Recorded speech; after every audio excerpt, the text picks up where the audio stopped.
आदाब नादरीन, मैं हूं मोहम्मद इब्राहिम। आप देख रहे हैं स्पॉट न्यूज। आइए देखते हैं आज की अहम खबरें।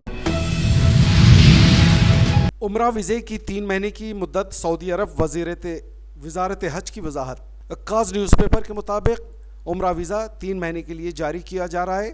उसकी मियाद वीज़ा के इशू डेट से शुरू हो जाएगी। वाज़ेह रहे, पहले उम्रा सीज़न 29 ज़िलक़ादा को ख़त्म होता था, अब 15 ज़िलक़ादा को ख़त्म हो जाएगा।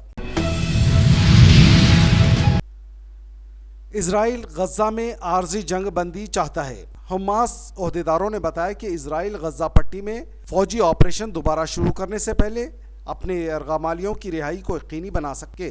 इजराइल की तरफ से अपने कैदियों को क़ुव्वत के ज़रिए रिहा न करवाने की कोशिश नाकाम हो गई है।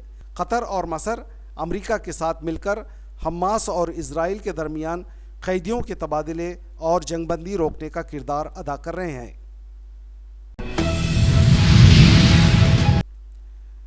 इसराइल ने ब्रिटिश और फ्रांस पर जोर दिया कि वो ईरान पर सख्त पाबंदी आयद करे। इसराइल ने वज़ीर ख़ारिजा कैटाज़ ने बताया कि ईरान के मिसाइल प्रोग्राम को कमज़ोर करने में मदद करें और सख्त पाबंदियाँ लगाएं। इजरायली वज़ीर ख़ारिजा ने ब्रिटिश और फ्रांस का शुक्रिया भी अदा किया, जो ईरान के ड्रोन और मिसाइल के हमलों को नाकाम बनाने में इसराइल की मदद की। ओमान में शदीद बारिश की वजह से कई गाड़ियां बह गई, 17 अफराद हलाक।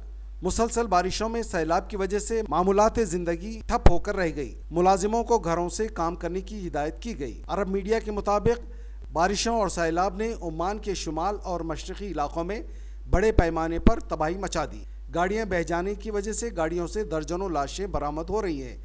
स्कूली बच्चे भी इसमें शामिल हैं।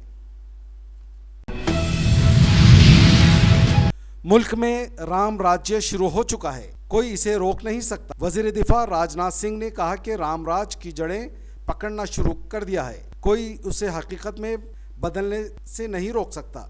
ये बात उन्होंने मरकजी वजीर जितेंद्र सिंह की तायीद में जलसे से खिताब करते हुए जम्मू कश्मीर के कठुआ जिले में की।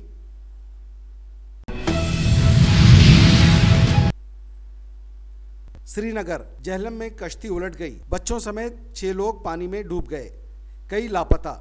इस हादसे को देखने वालों ने कहा है कि कश्ती में 12 स्टूडेंट के साथ 20 और लोग भी सवार थे। कश्ती वाला और 4 लोग दरिया के किनारे पहुंचने में कामयाब हो गए। ये वाकया सुबह 7:30 बजे पेश आया। मस्जिद की तामीर के लिए एक औरत का अतिया, किया हुआ अंडा 2,26,000 में फरोख्त। श्रीनगर सोपुर गांव की मस्जिद जो कई महीनों से ज़ेर तामीर थी, कमेटी के लोगों ने घर घर जाकर चंदा इकट्ठा करना शुरू किया। कमेटी के रुकन का कहना है कि एक छोटे से घर से गरीब औरत जो खस्ता हालत के घर में थी, सर झुकाए आई और मुर्गी का अंडा देते हुए कहा कि उसे कबूल करे। 6 रुपए की अंडे की बोली लगाई गई, जिससे 2,26,000 वसूल हुए।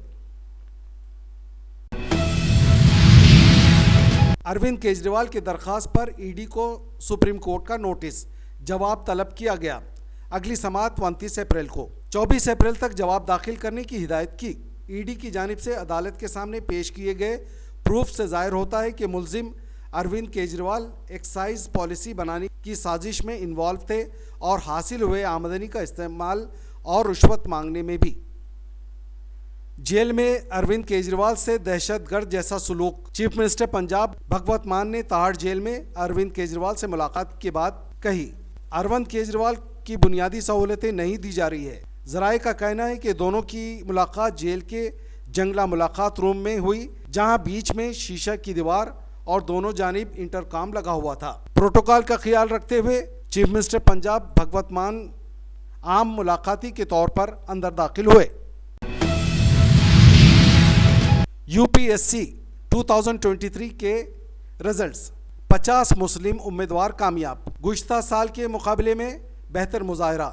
नौशीन को 9th रैंक। टॉप 100 में 5 मुस्लिम उम्मीदवारों ने टॉप 100 में मुख्तलिफ रैंक्स और पोजीशन हासिल की। टोटल रिजल्ट में आदित्य श्रीवास्तव ने फर्स्ट पोजीशन, दूसरा डी अनन्या रेड्डी, तीसरा सिद्धार्थ राम कुमार ने हासिल किया।